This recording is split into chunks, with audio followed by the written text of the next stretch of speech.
quarry in the name of the youths of the town, does it really solve the problem?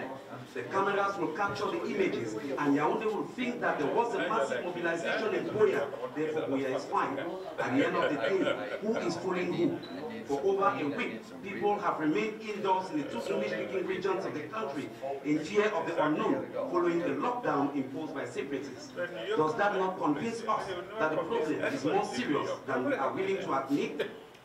We need to stop all this hypocrisy and be truthful with ourselves. Condemning atrocities is not enough. Every Cameroonian of goodwill must be sincere with themselves and put hands on deck for more concrete measures to be taken for a return to normalcy. If not, then we are headed for self-destruction.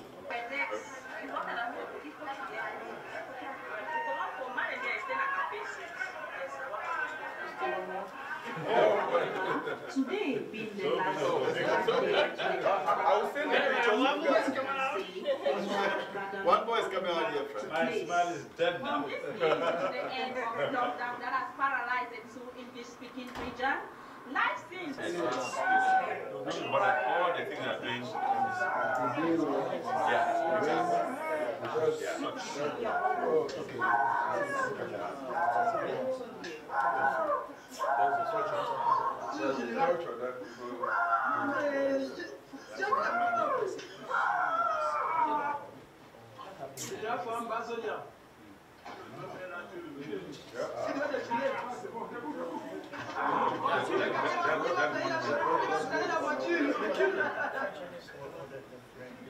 Houses.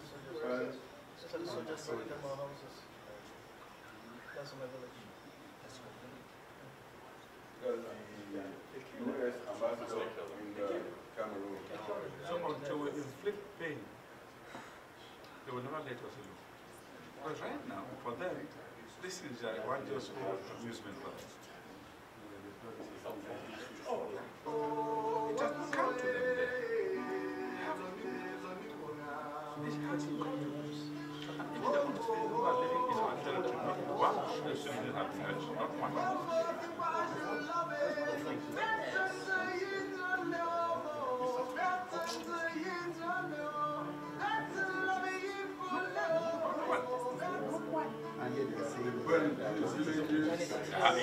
Now I've talked down there. When I trust your website.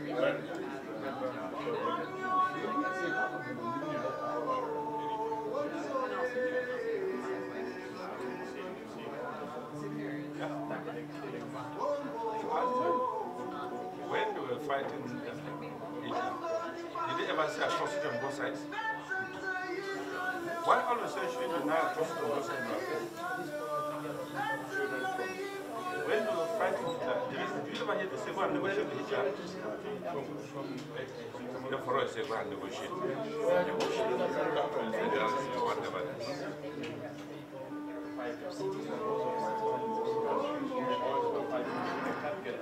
Amana in Obalingo local government area Cross River State of the Federal Republic of Nigeria. Thousands of Southern Cameroonian refugees are spread all over this area. And when we met them, these Southern Cameroonian refugees told us that the only thing that is available and in abundance here in Amana is hunger.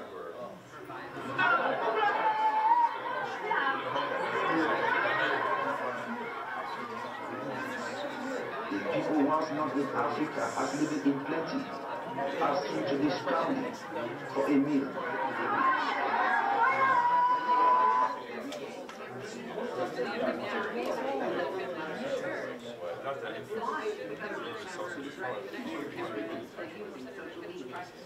why the government shut down internet services to English-speaking parts of the country. What is the government of Cameroon trying to hide from the world? Cameroon, a country on the west coast of Africa, is roughly divided between French-speaking and English-speaking regions. For decades, the government, led by Franco-Colombians, has basically created two English-speaking Cameroon, historically known as Southern Cameroon. Now, the government is saying it is any but the government of Cameroon is trying to hide is the very beginnings of genocide.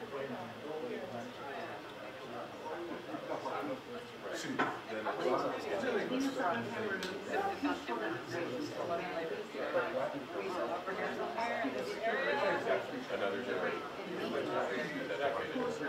water cameras, and summary. Children, women, young people waving tree branches as a symbol of peace are being chased down and shot. When people run to the bush and hide, there's a helicopter that shoots you the sky shooting.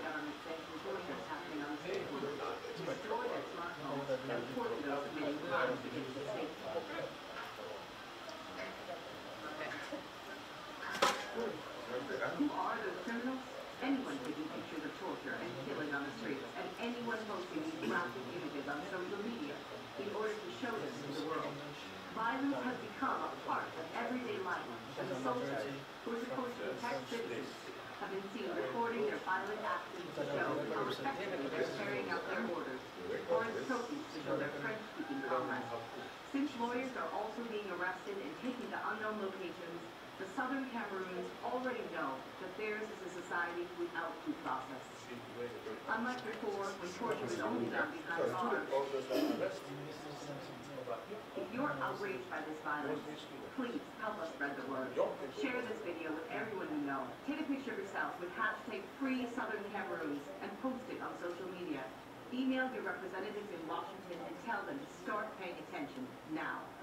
English Cameroon was an independent country. They joined. They didn't actually, they don't deserve. These soldiers, these are soldiers. These are soldiers. That we're sending money to. Yes. Train, our tax dollars at work right here, folks. Yes. I'm too glad. Hey, These are girls. keep working out there. Our tax dollars at work right there. They make these images. They send them to intimidate anyone who dare protest, because as English Cameroon, we were brought up to demonstrate peacefully. All our leaders, like we do in this country. And that's the only way that we can impact change, not by force, not by killing people, but go on the street so that we can bring our grievances to the table for dialogue.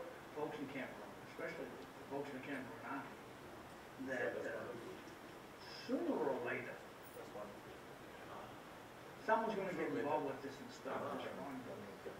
These videos prove that you kill people. You'll go on 6 to 8, and you'll be executed for what you did.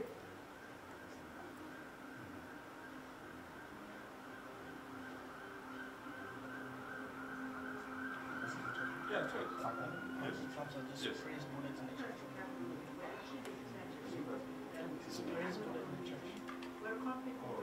Where was it? You just drive by on the spray bullets. They killed 7 persons. Yes, that's a very interesting thing you would tell us. Can I have your attention, please? Thank you very much for coming to LTC. LTC is the community television. I love this place. It's like a family to me. And I will tell you that that's why I serve on the board of this place. If you are coming to Lowell for the first time, I would tell you that Lowell is the United Nations of cities. Why do I say that? Because if you want to travel around the world in 7 days, just come to Lowell and spend 7 days. You would have met someone from any continent in the world. You would have eaten a dish from somewhere that you've never traveled to. So Lowell is very, very welcoming. And it is really, I would say, a cultural mecca, a mosaic. Because when you come here, you have the Asian Weather Festival, the African Festival, the Greek Festival, the Latino Festival, and crown it all, you have the Folk Festival. That's the only free festival around the country. It's, we are very thankful of the people of Lowell and the City Council for opening their arms to welcome all of us, and mostly Africans. We feel very much at home, and it's because of the hospitality that we came here to give us.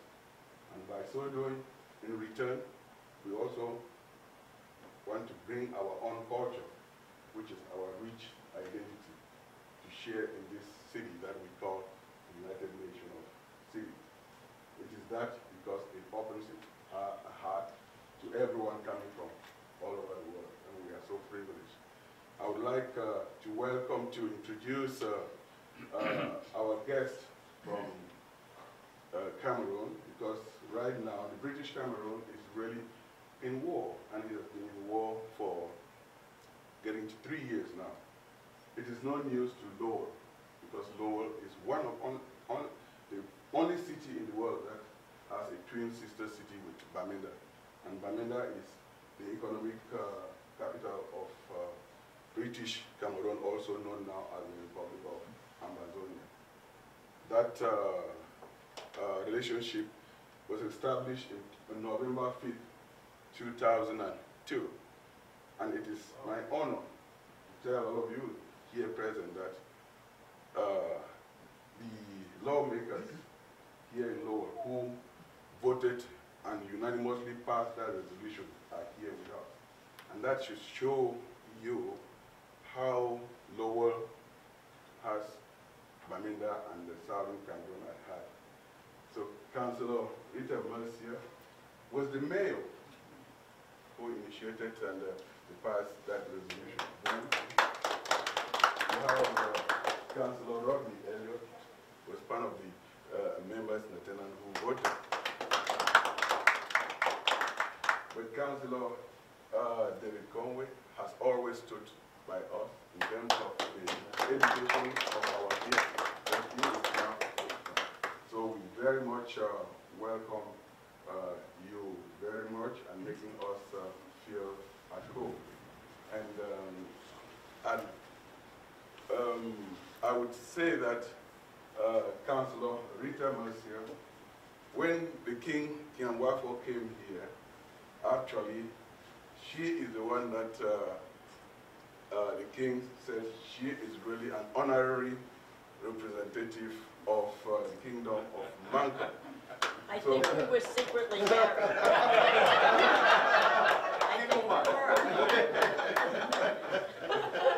So without taking most of your time, I would also thank the wonderful people of this institution without whom our story would not be known out there.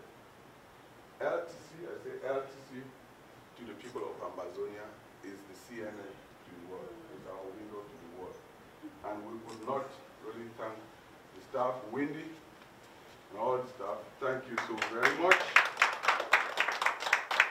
We owe you a very generous debt of gratitude.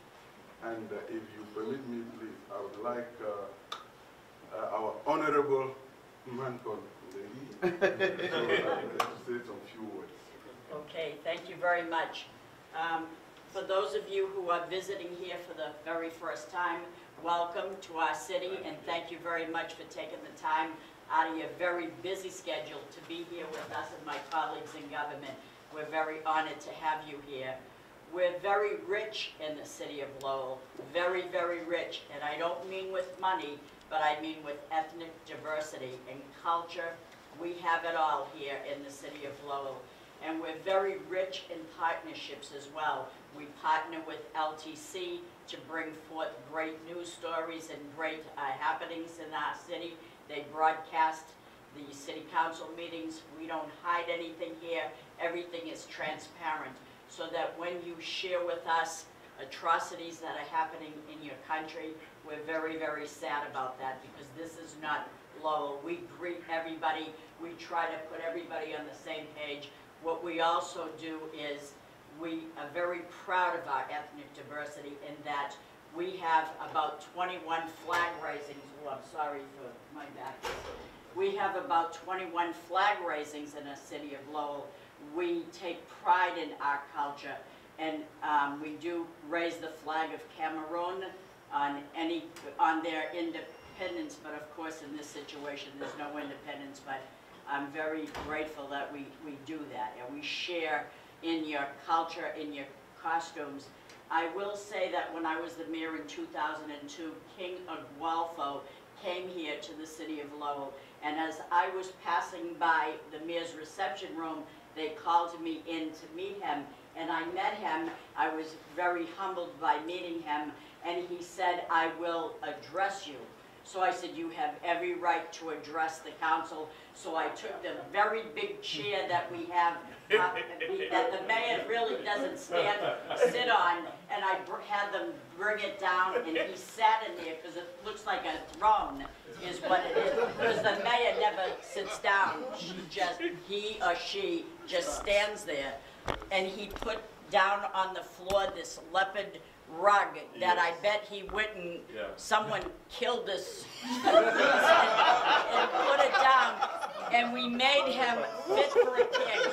We made him fit for a king, and he had these women that were there, and when he called on me, he said, these ladies will now dress you. So he didn't mean a dress, he meant I'll dress you. And he actually had them do that. So I took off my blazer, and he had the ladies put on this beautiful costume, this beautiful garment, and the headdress and everything. And I stayed the whole city council meeting dressed like that. And people tuning in said, "She wore something that I can't relate to. What did she get on her head?" And I was very, very honored. And to this day, at different events, of African events, I wear it.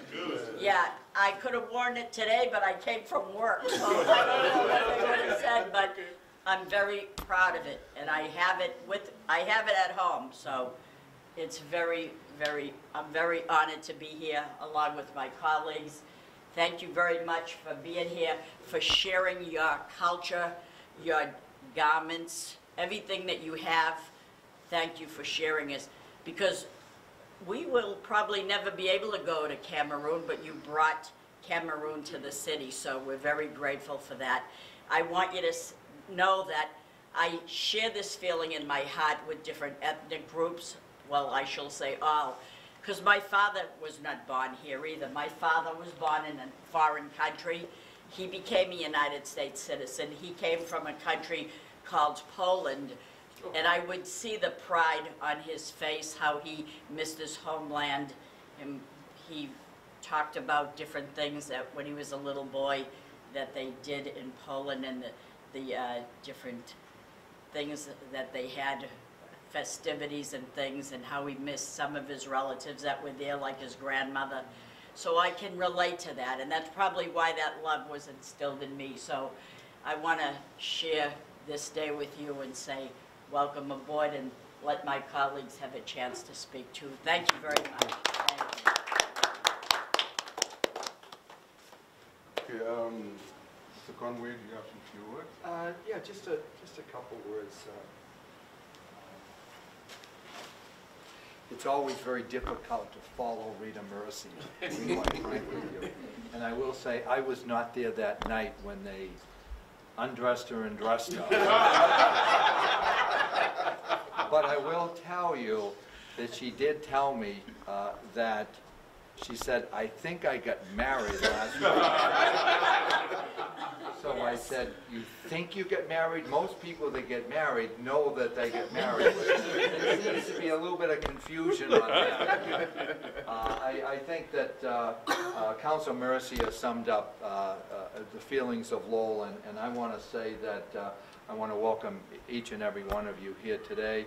I will say that when Councilor Mercier talked about rich in culture, that's what Lowell, I think, is really known for. I was fortunate enough to spend most of my life over at the high school as a teacher and as a housemaster, and it's amazing. I think we had something like 58 or 62 languages that were spoken, which is amazing when you really think about it. And people coming from, students and families coming from all over the world. And again, the exchange of ideas, I think, is absolutely incredible.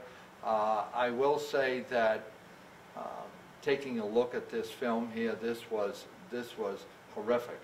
There was no doubt about that. And just to sum up, Lowell is always open. We have our arms open, any way that we possibly can help, certainly let us know, and I'm sure that we'll be there for you. So again, thank you for being here, and we really appreciate it and honored that you are here. Thank you.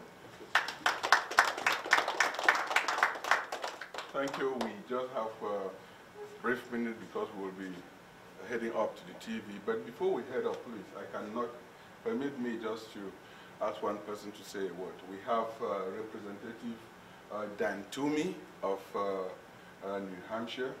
The reason I called Dan is because Dan is more of an Ambazonian and a Cameroonian than really an American. Because, seriously, when this crisis started, actually Dan coached me that we need to start a show to create an awareness for this. I didn't have the editing software. Dan lives in New Hampshire, I live in Massachusetts. But he will devote his time, will get the images. I will go over to his house in New Hampshire. Sometimes I will be leaving his house at 10, 11 p.m. That shows how committed he is. And an occasion like this, I would like to give Dan that honor to say something because he's so passionate. Okay. Just to let you know, New Hampshire is only 10 miles away from here, the southern border of New Hampshire, so it's not a distant state or anything. And I'm a representative in the legislature up there, and it's my second time that I ran. I ran 30 years ago too. There's 400 people in the legislature of New Hampshire, so it's the third largest legislative body in the English-speaking world, and it's a volunteer thing. And so when I was there 30 years ago, I used to make jokes about there's a lot of old people there because you're not getting paid, and people that work can't sit in at the legislature. So I used to make a joke, you have to go around and take the pulse of everybody to see if they're still alive. now they're making jokes about me. So anyway, been interested. I was involved in the African Festival, and by the way, Lavinia, you're still the president of the Cultural Association here. And they put on the African Festival every year, and it's more than 20-something years, and I've been involved since the second festival. And so you probably won't be around, but it's one of the biggest and best African festivals in the country. So anyway, nice to meet everybody, and thank you very much. And I cannot end it without then introducing the president of the African Cultural Association and the Vice President of the African Cultural Association, my sister Leaf Furusa and my brother Ben Opara. So, and standing here is the person who runs the African Community Center in Lowell. And the persons who spiritually give me power to do what I do is my lovely Pastor Heather. Right there. So again, thank you very much for this opportunity. I will take my guest up to the studio, and my director is saying that we have to be on time. Yes. So thank you very much. Yes.